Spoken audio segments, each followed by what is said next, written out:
Welcome to Emsworth Museum, a jewel of rich stories in the heart of Emsworth.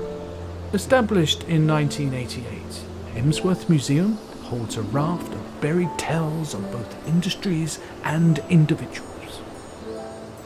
We're dedicated to preserving these stories of the triumphs and tragedies of its people, businesses, and organizations. With rich stories and curious tales waiting to be uncovered, Emsworth certainly has more to offer than meets the eye. One such story begins with the oyster trade.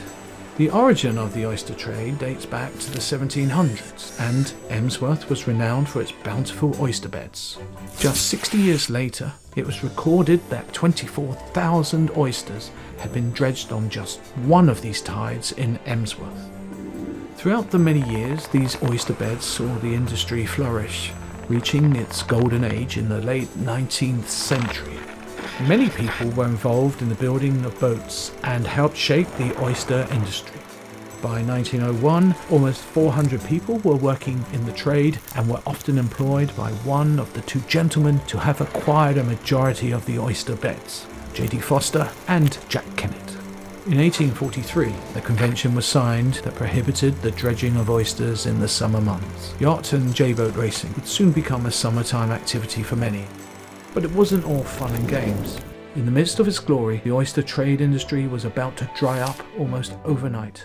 At several banquets in 1902, the oysters served had caused many people to become very ill, and in one case, caused the Dean of Winchester to die.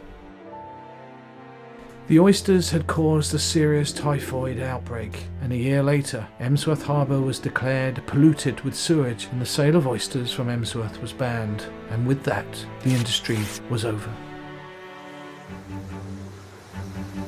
Visit Emsworth Museum to discover more hidden jewels of other unique tales from its residents and local history.